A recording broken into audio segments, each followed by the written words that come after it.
विश्व चैतन्य परमपूज्य सद्गुरू नारायण दत्त अण्णा महाराज यांना विनम्र अभिवादन करून त्यांच्या चरणी नतमस्तक होऊन आज भारताच्या कानाकोपऱ्यातून दत्त भक्त या ठिकाणी श्री क्षेत्र नारायणपूरमध्ये दत्त जयंती सोहळ्यासाठी आलेले आहेत. खरं तर सद्गुरू नारायण दत्त अण्णा महाराजांच्या कृपा आशीर्वादातून सद्गुरू टेंबे स्वामी यांच्या आधिपत्याखाली सन्माननीय भरतनाना क्षीरसागर यांच्या मार्गदर्शनातून आणि अनुभवातून आजचा हा दत्त जयंतीचा सोहळा आपण या ठिकाणी संपन्न करत असताना याची देही याची डोळा हा सुखाचा सोहळा आपण सर्वांनी हृदयाच्या अंतःकरणामध्ये साठवून घ्यायचा. कोणीही गडबड करायची नाही, शांतता पाळायची. अनेक भावी भक्तगण बाहेर उभे आहेत. आपण खूप भाग्यवान आहोत. अनंत जन्माची पुण्य आहे की आपल्याला बसायला जागा मिळाली. सद्गुरू टेंबे स्वामींच्या समोर आपण आहोत. पण याचा अर्थ असा नाही की आपण गडबड करायची. आपण शांतता पाळली तर सद्गुरूंचे शब्द आपल्याला प्रेरणा देणार आहेत, आपल्याला ऊर्जा देणार आहेत. खरं तर सर्वजण असे म्हणत होते की आताची दत्त जयंती कशी साजरी होणार. अनेक जण प्रश्न सुद्धा विचारत होते. तुम्हा सर्वांना सांगतो, श्री क्षेत्र नारायणपूर दत्त सहकारी मंडळाच्या वतीने या ठिकाणी आपल्याला सांगायला आवडेल की सद्गुरू अण्णा महाराज देहाने जरी गेले असले तरी ते आपल्यामध्ये आहेत. सद्गुरू अण्णा महाराज आपल्यामध्ये आहेत. ती एक ऊर्जा आहे, ती एक प्रेरणा आहे, एक विचार आहे, एक आशीर्वाद आहे जे आपल्याला मिळालेले आहेत. फक्त डोळे झाका, एक सेकंद सर्वांनी डोळे झाका आणि सर्वांनी डोळे उघडून बघा. सद्गुरू अण्णा महाराज तुम्हाला समोर दिसतील. सद्गुरू अण्णा महाराज म्हणजे आपली ऊर्जा आहे, ऊर्जा. आणि विज्ञानाच्या संज्ञेत असं सांगतात साहेब की ऊर्जा कधी नाश पावत नाही आणि कधी निर्माण केली जात नाही. ऊर्जा फक्त एका ठिकाणाहून दुसऱ्या ठिकाणी पाठवली जाते किंवा प्रवृत्त केली जाते. आणि तशीच ऊर्जा सद्गुरू अण्णा महाराजांनी टेंबे स्वामीच्या रूपामध्ये आपल्याला दिलेली आहे. अण्णा महाराज आहेत, होते आणि असतील. टेंबे स्वामींच्याकडे पाहिजे, आपल्याला अण्णा महाराज दिसल्याशिवाय राहणार नाही. असं वाटतच नाही की अण्णा नाहीयेत, आणि कोणी वाटून पण घेऊ नका की श्री क्षेत्र नारायणपूरला तर अण्णा नाहीयेत. अण्णा आहेत, होते आणि असतील शेवटपर्यंत. तर हा विचार आपण सर्वांनी या ठिकाणी घ्यायचा, शांतता राखायची. पुढचा कार्यक्रम अतिशय सुंदर आनंदामध्ये आपण पाहायचाय.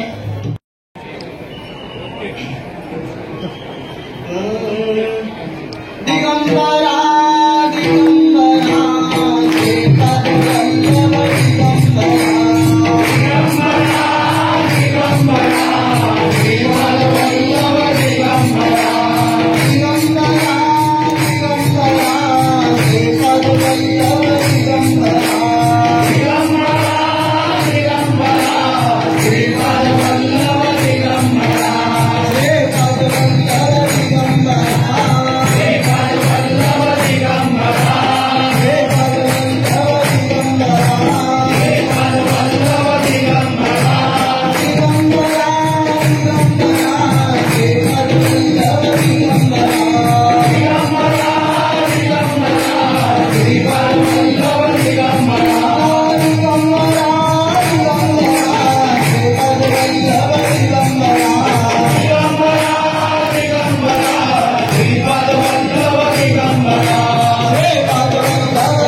भजन आनंदचं भजन घेऊया. नारायण नारायण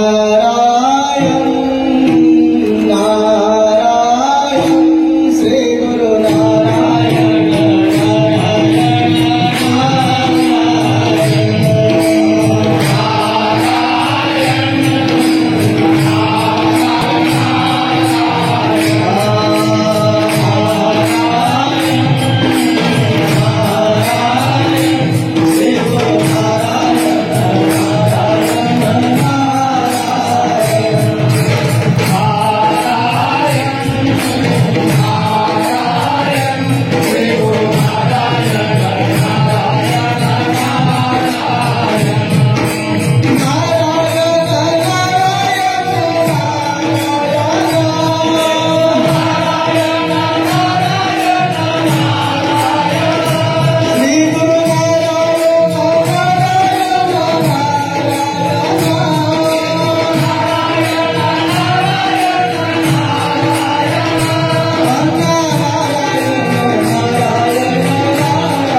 शांतता ठेवा.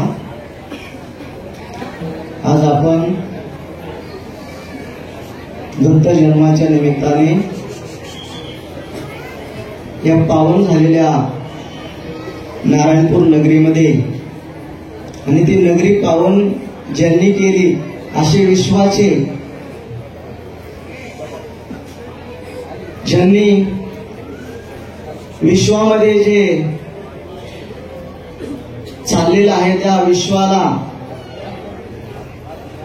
शांतता, स्थिरता आणि समाधान देणारे असे आपले विश्वचैतन्य परमपूज्य सद्गुरू अण्णा महाराज यांनी वसवलेल्या या नारायणपूर नगरीमध्ये आपण दत्त जन्माच्या सोहळ्यासाठी आपण सर्वजण एकत्रित जमलेलो आहोत. म्हणून आपण सर्वांनी एकदा अण्णांना वंदन करून, दत्तगुरूंना वंदन करून आज आपण या ठिकाणी दत्त जन्म आख्यानासाठी आपण सर्वजण एकत्रित जमलोय. सर्व देवदेवता, गणेश, आपल्या विद्येचे देवता जे आराध्य आपलं जे गणपती बाप्पा, त्यांना वंदन करून आपण सर्व देवदेवतांना वंदन करून आपण या दत्त जन्म व्याख्यानासाठी आपण सर्वांनी मन एकाग्र करून या आजच्या व्याख्यानाचा सर्वांनी आनंद घ्यायचा आहे. तर हे दत्त जन्म व्याख्यान मार्कंडेय पुराणातील असून अण्णांनी त्याचा आधार घेऊन श्री नारायण ज्ञानबोध मध्ये त्या दत्त जन्माचा पहिलाच अध्याय आणि त्या अध्यायामध्ये अण्णांनी सर्व विश्लेषण या दत्त जन्माचं केलेलं आहे.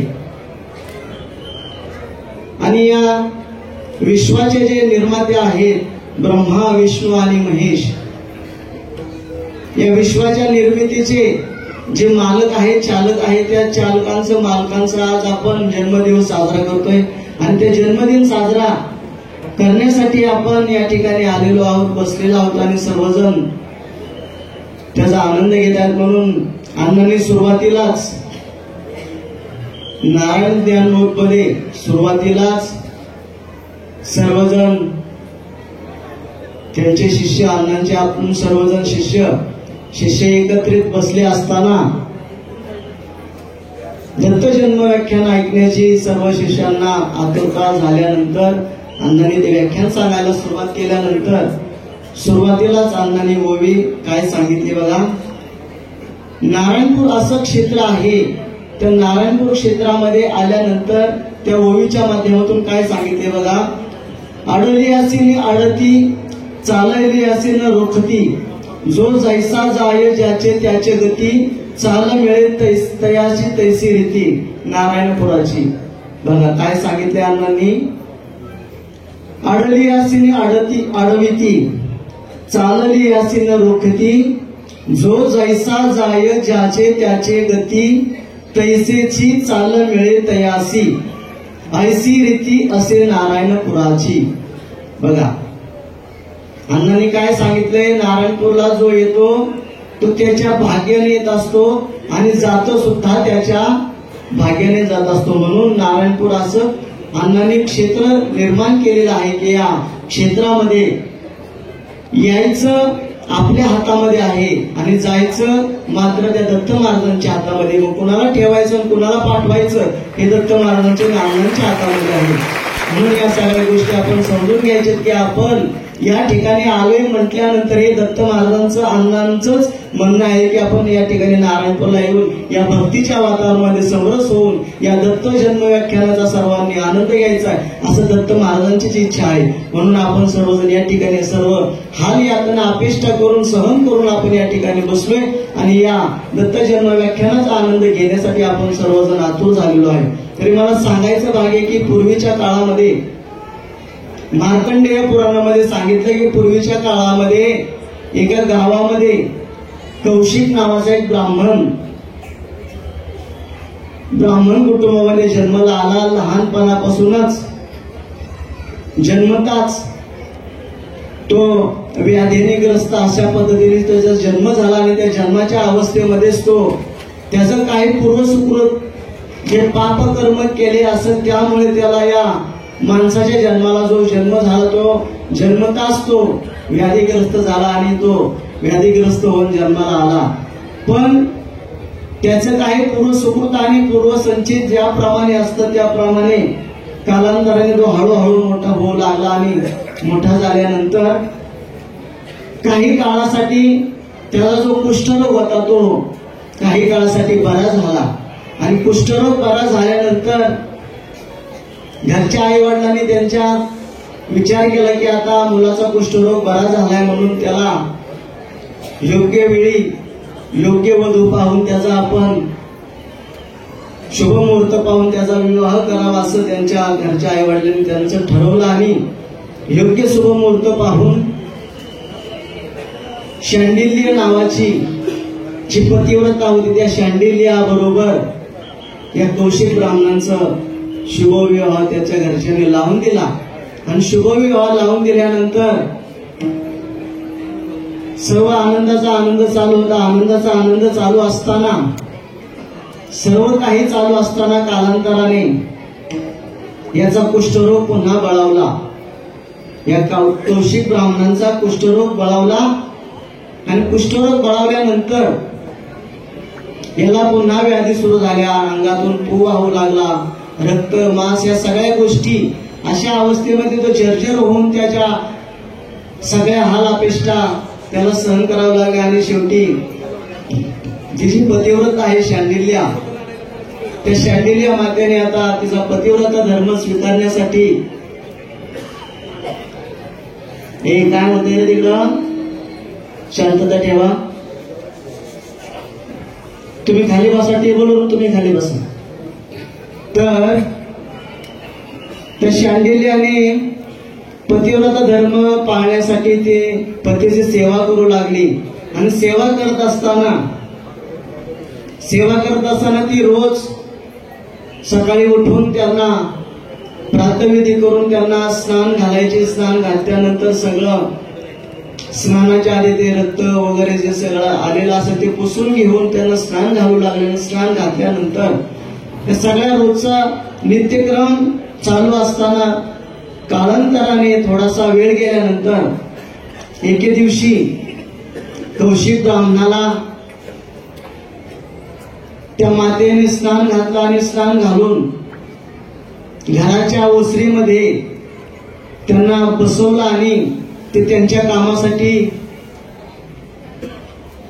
त्यांच्या घरकामासाठी ते निघून गेले. आणि हे कौशिक ब्राह्मण उन्हाला सकाळच्या कोवळ्या उन्हाला बसले होते आणि बसल्यानंतर रस्त्यालाच घर होतं, राजमार्ग होता, रस्त्यालाच घर चाललं असताना त्या रस्त्यावरून एक वेश्या त्या ठिकाणी पुढे चालत होती आणि त्या वेश्येला पाहून या कौशिक ब्राह्मणांच्या मनामध्ये काम उत्पन्न झाला आणि तो काम उत्पन्न झाल्याबरोबर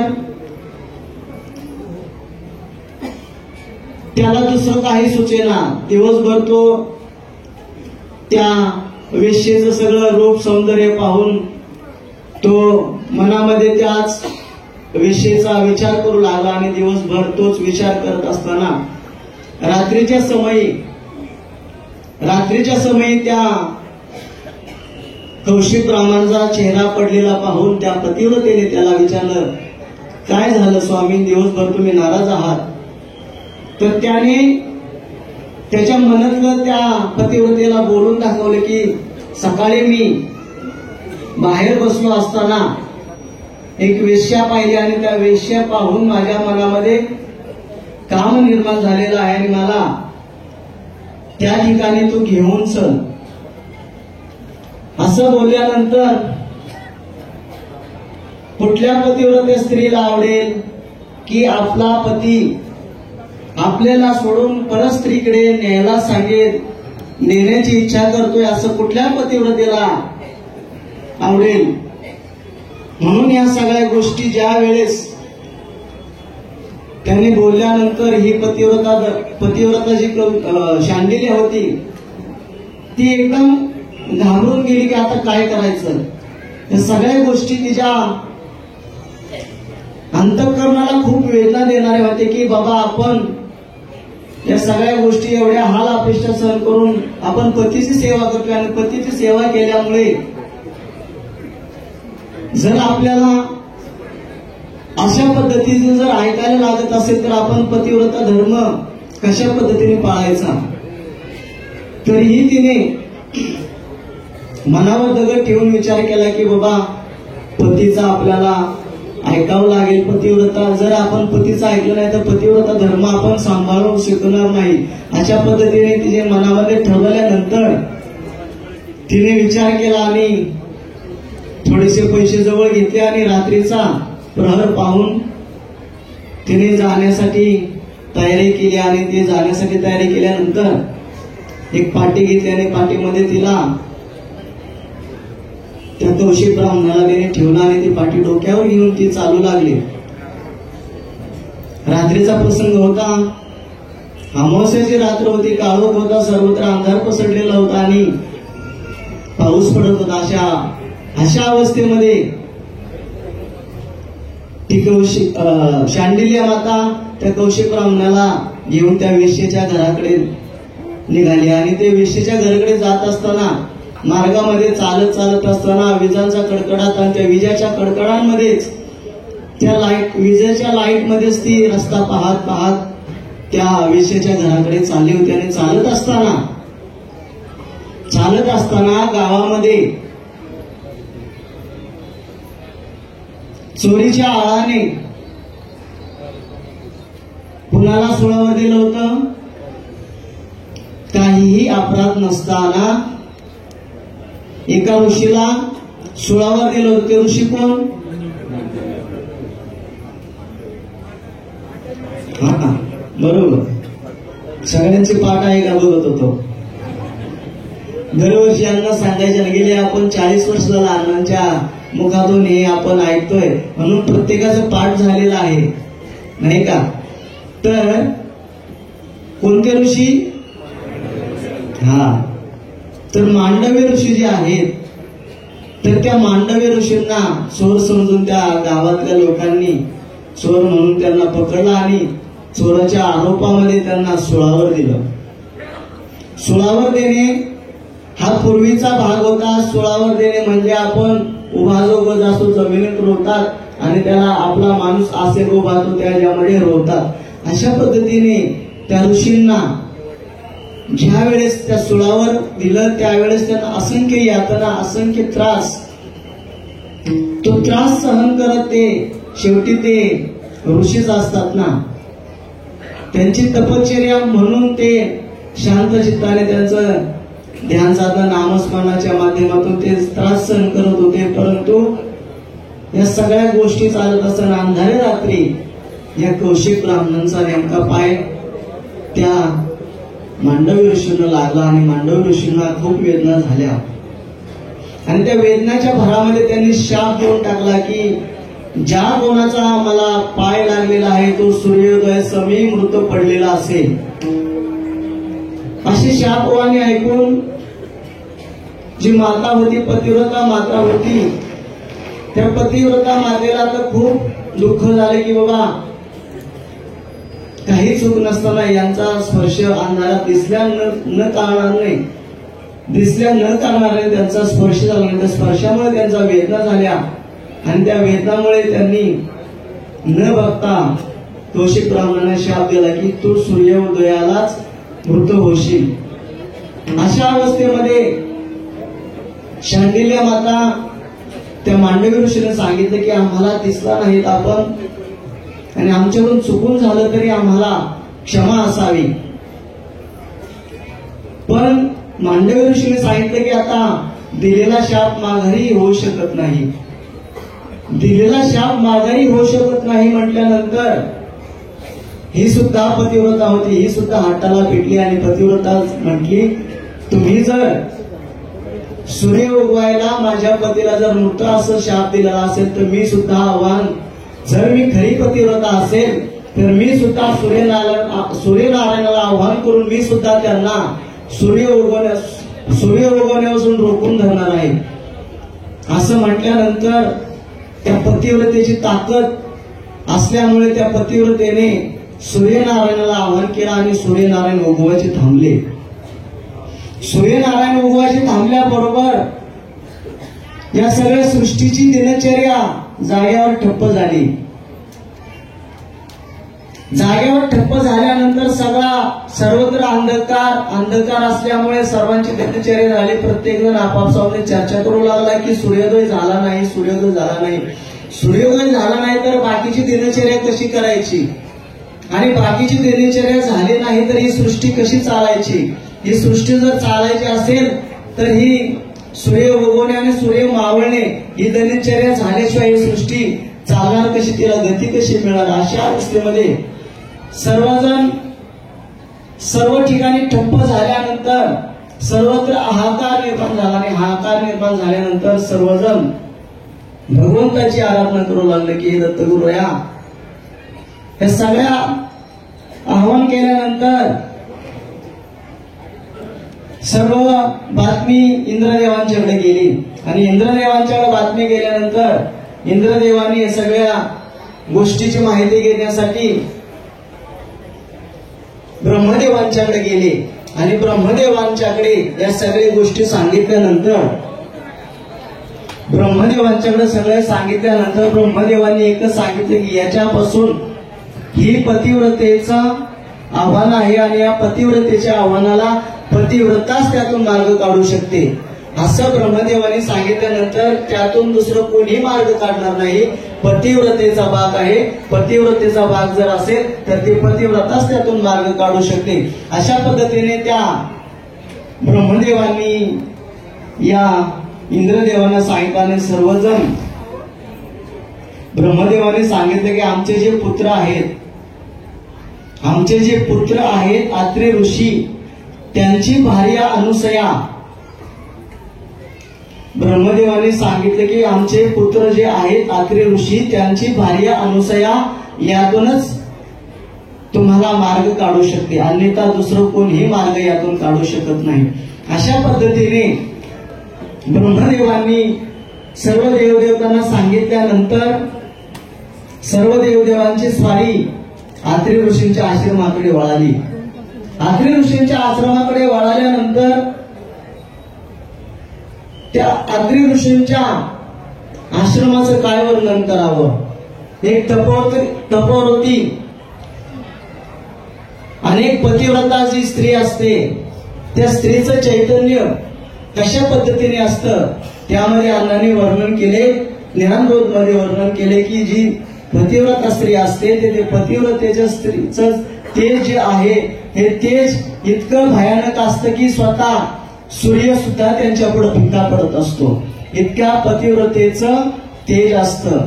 सूर्य सुद्धा मंद होऊन त्यांच्या पुढे सावली देण्यासाठी, त्या पतिव्रतेला त्रास होऊ नये म्हणून ते सूर्य सुद्धा शांत चित्ताने त्यांना शीतल छाया देत असतो. वारा सुद्धा त्यांच्या पुढे जास्त वेगाने न धावता मंद गतीने या सगळ्या गोष्टी चालत असते. इतकी पतिव्रतेची ताकद असते. म्हणून त्या अनुसया मातेची इतकी ताकद होती की त्यांच्या आश्रमामध्ये एक आनंदाचा आनंद, जे जन्मापासून वैर असतं असे वैरी सुद्धा त्या ठिकाणी एकत्रित राहून गुण्यागोविंदाने नांदत होते असा तो आश्रम.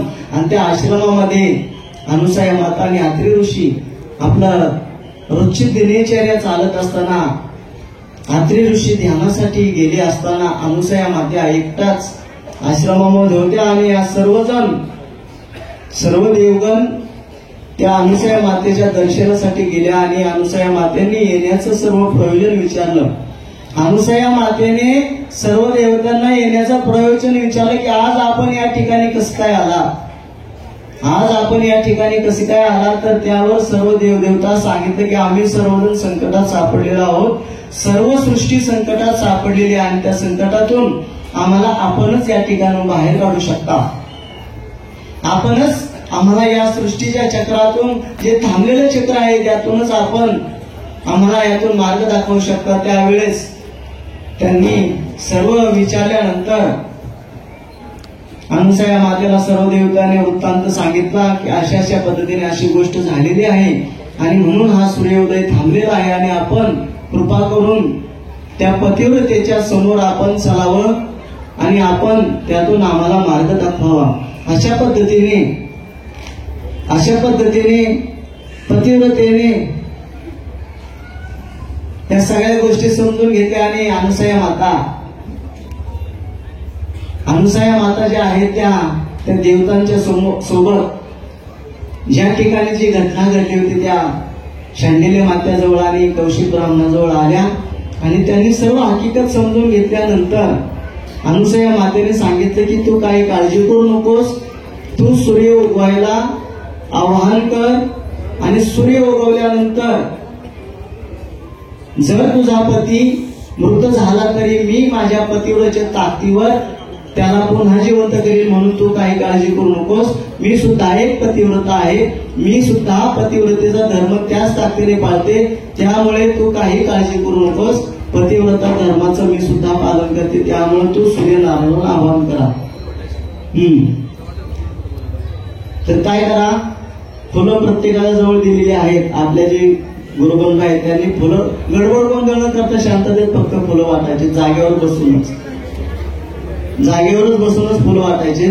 तर त्या अनुसया मातेने त्या शांडिल्य मातेला सांगितलं की आपण काही काळजी करू नका, आपण फक्त सूर्यनारायणाला आवाहन करा आणि सूर्यनारायणाला आवाहन करून आपण या सृष्टीचं जे चक्र आहे ते सुरू करण्यासाठी आपण त्या सूर्यनारायणाला आज्ञा द्या. असं म्हटल्यानंतर शांतता ठेवा. असं म्हटल्यानंतर अनुसया मातेने सूर्यनारायणाला आवाहन केलं, गायत्री मंत्राचा जप केला. ओम भूर्भुवः स्वः तत्सवितुर्वरेण्यं भर्गो देवस्य धीमहि धियो यो नः प्रचोदयात्. ओम आपो ज्योतिर्समृता ब्रह्म भूर्भुवः स्वः. असं म्हटल्याबरोबर सूर्यनारायणाला त्यांनी आवाहन केलं आणि आवाहन केल्यानंतर हळूहळू सूर्यनारायण या सृष्टीला प्रकाश देण्यासाठी वर आले आणि वर आल्याबरोबर त्या ठिकाणी कौशिक ब्राह्मण जमिनीवर पडला. तो जमिनीवर जागेवर मृत झाला आणि मृत झाल्यानंतर जी कौशिकाची जी भार्या होती ती शांडिल्य माता, तिला दुःख अनावर झालं आणि ती जागेवरच रडू लागली. रडल्यानंतर अनुसया मातेने सांगितलं की घाबरू नकोस, मी तुझ्या पतीला व्याधीरहित जिवंत करते. असं म्हटल्याबरोबर अनुसया मातेने आपल्या पतीचं स्मरण करून हातामध्ये जल घेतला आणि ते जल त्या मृत कौशिकाच्या अंगावर शिंपडलं आणि शिंपडल्याबरोबर तो जो कौशिक ब्राह्मण मृत झालेला होता तो व्याधीरहित जिवंत होऊन उभा राहिला. व्याधीरहित जिवंत होऊन त्या अनुसया मातेच्या समोर उभा राहिल्यानंतर या गोष्टी निर्माण झाल्या आणि सृष्टीचं चक्र सुद्धा चालू झालं. आणि अशा पद्धतीने जे कौशिक ब्राह्मण आणि शांडिल्य माता होते त्या दोघांना सुद्धा अनुसया मातेने जे वर दिला की तुम्ही तुमचं जीवन व्यवस्थितपणाने जगून तुमचं पुढचं कार्य सुद्धा व्यवस्थितपणे चालेल असा आशीर्वाद देऊन त्या अनुसया माता ज्या आहेत त्यांच्या आश्रमाकडे निघून गेल्या आणि या त्यांच्या घराकडे निघून गेल्या. अशानंतर पुढे कालांतराने जे देवदेवता आले होते ते देवदेवतांनी हे सृष्टीचं चक्र चालू केल्याबद्दल अनुसया मातेनं सांगितलं की आम्ही तुमच्यावर प्रसन्न आहोत. देवांना सांगितलं की आम्ही तुमच्यावर प्रसन्न आहोत की आपण आम्हाला वर मागून घ्या, तुम्हाला जो हवाय तो वर मागून घ्या, आम्ही वर द्यायला तयार आहोत. अशा पद्धतीने अनुसया माताला सर्व देवांनी ब्रह्मा विष्णू महेश या तिघ देवांनी सांगितलं आणि त्याप्रमाणे अनुसया मातेने सांगितलं की मला सर्व आहे, मला कशाची अपेक्षा नाही, परंतु तुम्ही जर म्हणत असाल तर मी सांगेल की तुम्ही माझ्या पोटी जन्माला यावे. काय सांगितलं? तुम्ही माझ्या पोटी जन्माला यावे आणि आनंदाचा आनंद करावा म्हणून तथास्तु म्हणून ब्रह्मा विष्णू आणि महेश हे अंतर्धान त्यांच्या लोकांमध्ये गेले आणि अनुसया माता त्यांच्या आश्रमामध्ये जाऊन बसल्या. आणि कालांतराने सगळ्या गोष्टी आद्री ऋषी अनुसया माता या त्यांचं दिनचर्या चालत असताना हळूहळू वेळ प्रसंग पुढे गेल्यानंतर अनुसया माता गर्भधारणा झाली आणि गर्भधारण झाल्यानंतर या सगळ्या गोष्टी झाल्या. आणि झाल्यानंतर पुढे हळूहळू दिनक्रम चालू होता. आद्री ऋषींची सेवा चालू होती, अंसाया मातेची सेवा चालू होती. सगळ्या गोष्टी चालत असताना योग्य वेळी योग्य प्रसंग पाहून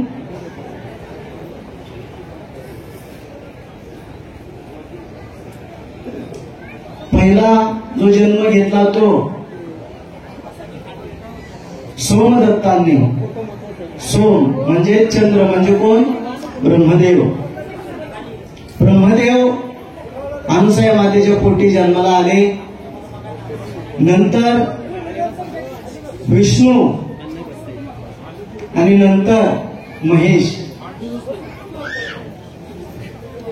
सोम आणि विष्णू आणि दुर्वास अशा तिघांनी मिळून या अनुसया मातेच्या पोटी जन्म घेतला. आणि जन्म घेतल्यानंतर पुढे पुढे पुढे ते लहान बालक म्हणजे कोण? ब्रह्मा, विष्णू आणि महेश. हे बालक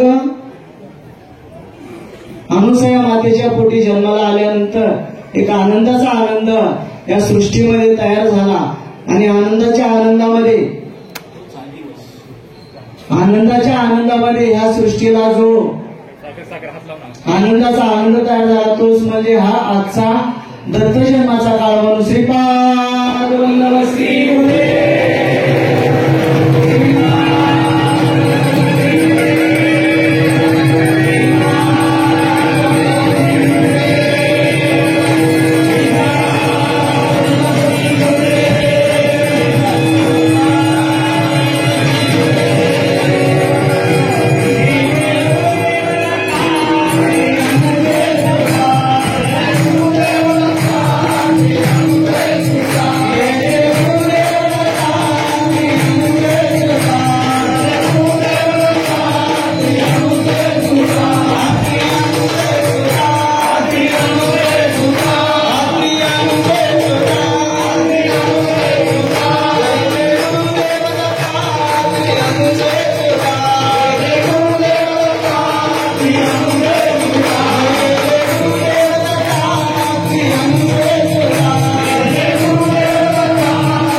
दत्त महाराजांचा जन्म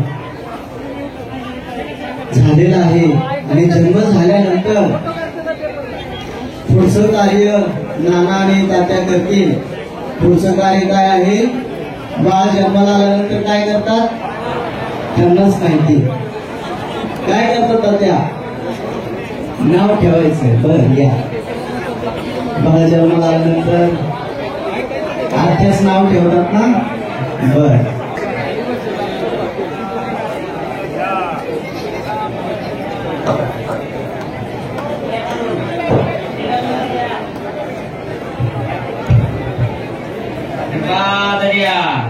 नरसिंह घ्या.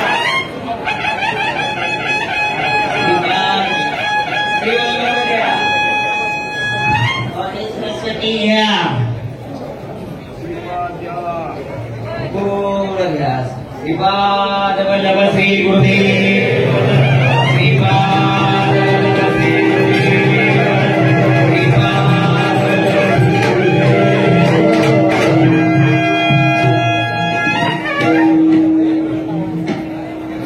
नाव ठेवताना पूर्ण करावं लागतं ना.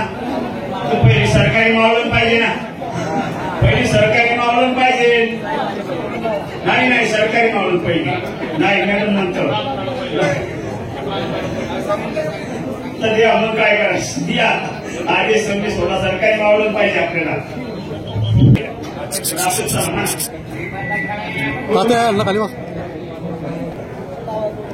सांगायचं 7वा मान यांच्या मंडळीला ह्यांनी तपासलं तर म्हणजे मुलगीच आहे.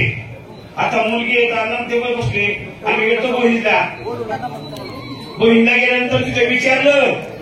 अहो सर त्यांना नाना म्हणले साहेब म्हणले अहो अण्णा मुलगीच आहे. अरे मुलगाच आहे. मुलगाच आहे ह्यांची म्हणले डॉक्टर गाडगे म्हणले नाही. आणि बाळ मुलगा झाला. मुलगा तो केसरा निगमवर देवता लक्ष्मी तुला सांगतो. आता पाना घ्या. हरे नारायण मुखारे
पाळणा गायलेला आता पाळणा झाल्यानंतर आता सर्वांना दर्शनाची ओढ लागलेली आहे. दत्त महाराजांचा जन्म झालेला आहे आणि जन्म झाल्यानंतर स्वर्गातील देव सुद्धा दर्शनाची अपेक्षा ठेवून नारायणपूरमध्ये अवतरलेले आहेत. कोणाचे तरी बाजूला बसले असतील, कोणातरी शेजारी बसले असतील, बघून घ्या आपापसात अलीकडं पलीकडं. जर तुम्ही अंतर्मनाने पाहिलं तर ते तुम्हाला दिसतील. म्हणून परमेश्वराला भक्तीची ओढ असते. म्हणून या सगळ्या गोष्टी समजून घ्या. आणि देव हा आपल्या आतमध्येच आहे. दत्त महाराज अण्णा हे आपल्या अंतःकरणामध्ये आहे. फक्त त्यांना शोधण्याची नजर आपल्यामध्ये तयार होण्याची गरज आहे. ती तयार होण्यासाठी आपल्याला नामस्मरणाची गरज आहे. म्हणून आपण नामस्मरणाच्या माध्यमातून आपण दत्त महाराजांचं दर्शन घेणार आहोत. आणि दत्त महाराजांचं दर्शन घेण्यासाठी आपण मनामध्ये डोळे बंद करून दत्त महाराजांचं मनामध्ये एक आठवण तयार करायची की दत्त महाराज आम्हाला दर्शन देण्यासाठी आमच्या समोर आलेले आहेत. ही आपण दत्त महाराजांचं दर्शन करणार आहोत. म्हणून एकदा सर्वांनी भजन करायचंय. देव घ्या कोणी, देव घ्या कोणी, ऐका आला घर चालू. देव घ्या कोणी, देव घ्या कोणी, ऐका आला घर चालू. देव घ्या कोणी, देव घ्या कोणी, ऐका आला घर चालू. देव घ्या कोणी, देव घ्या कोणी, ऐका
प्रत्येकाने घरी घेऊन जाऊन प्रत्येकाला कुटुंबातील सर्वांना द्यायचा आहे.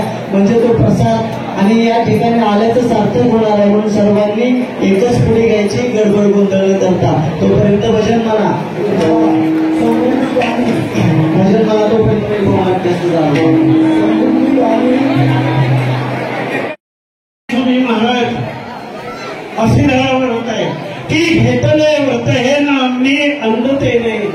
लब्ध प्रकाश इतिहास निसर्ग माने जे दिव्याची भव्य असावयाचे बुद्ध्याची बाण करी धरिले हे सतीचे टेंबेस्वामींनी ऐन तरुण्यात सतीचं वाण स्वीकारलेलं आहे आणि अण्णांच्या निर्वाणानंतर अण्णांच्या उपस्थितीत हा पहिलाच आपला दत्त जन्माचा सोहळा देव मस्तकी धरावा अवगाहन कल्लोळ करावा देव देश धर्म रक्षणासाठी स्वर्गस्थ देवदेवतांना हेवा वाटावा असं टेंबेस्वामींच्या दिशादर्शनाने अपूर्व चैतन्यात भक्तिभावात हा उत्सव सुरू आहे.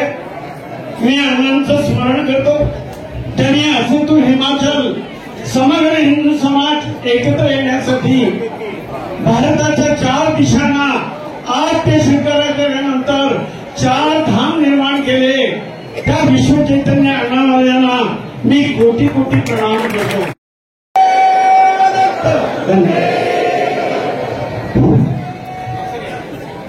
हे पहा, गुरु साक्षात परब्रह्म तस्मै श्री गुरुदेव नमः. विश्व चैतन्य सद्गुरू अण्णा महाराजांच्या चरणी वंदन करतो. आज आपण दत्तजन्म सोहळ्यासाठी एकत्र आलो आणि अण्णा महाराज नसताना हा दत्तजन्म सोहळा साजरा होणार, तो कशा पद्धतीने होणार ही चिंता सर्वांनाच वाटत होती. पण इथे आल्यानंतर हा जो दिमागदार सोहळा आपण पाहिला, ही सगळी अण्णांचीच कृपा, अण्णांचाच आशीर्वाद आपल्या पाठीचे आहे. जसं की मी अगदी दोन मिनिटांमध्ये परमेश्वराच्या चरणी माझी सेवा अर्पण करतो. आपण पाहिलं की भगवंताचे वेगवेगळे अवतार झाले. कृष्ण अवतार झाला, प्रभू श्रीरामांचा अवतार झाला. या सर्व अवतारांचा एक निर्वाणाचा प्रसंग बऱ्याच ग्रंथांमध्ये पाहायला मिळतो. प्रभू श्रीकृष्णांचा निर्वाण झाला, प्रभू रामांनी शरयू नदीमध्ये प्रवेश केला. पण दत्त अवतार हा असा अवतार आहे की ज्याची निर्वाणाची कुठेही कथा ग्रंथामध्ये उल्लेख आपल्याला सापडत नाही. म्हणजे प्रभू श्रीकृष्ण होते, त्यांचे जे पूर्वज होते त्यांनाही दत्त महाराजांचा साक्षात्कार झाला होता. त्यानंतर अनेक संतांना दत्त महाराजांचा साक्षात्कार झाला आणि आताही आपण पाहतो की आपल्याला आता दत्त महाराजांचा साक्षात्कार होतो. म्हणजे दत्त भगवंताचं रूप हे असं रूप आहे, याला स्मृतृगामी म्हटले गेलेले आहे. ज्या वेळेला मनापासून डोळे झाकून आपण दत्त महाराजांचं स्मरण करतो, त्यावेळेला दत्त महाराज आपल्या समोर आपली मदत करायला, आपल्याला आशीर्वाद द्यायला सदैव असतात. म्हणजे दत्त महाराज पूर्वी होते, आता आहेत आणि भविष्यातही असणार आहेत. त्याचप्रमाणे अण्णा महाराजांबद्दल बोललं तर वावरं ठरणार नाही. आद्य शंकराचार्यांनी ज्याप्रमाणे 4 धामांची स्थापना केली आपल्या सनातन संस्कृतीचं जतन करण्यासाठी, सनातन संस्कृतीचं रक्षण करण्यासाठी, त्याचप्रमाणे परमपूज्य विश्वचैतन्य अण्णा महाराजांनी 4 धामांची स्थापना केली. त्या 4 धामांची स्थापना करताना आपण पाहिलं शेवटच्या क्षणी अण्णांची तब्येत बरी नव्हती, तरीही मध्यंतरी त्यांची तब्येत खालावली. पण ज्या वेळेला 4थ्या धामाचं पूजन, 4थ्या धामाचं कार्य सुरू झालं, त्यावेळेला त्यांच्यामध्ये आपल्याला एक वेगळा उत्साह, त्यांच्यामध्ये एक वेगळं चैतन्य दिसून आलं होतं. या संत मंडळी, सद्गुरू मंडळी आपल्या भक्तांसाठी ज्या गोष्टी करत असतात त्यांना स्वतःसाठी काही करायचं नसतं.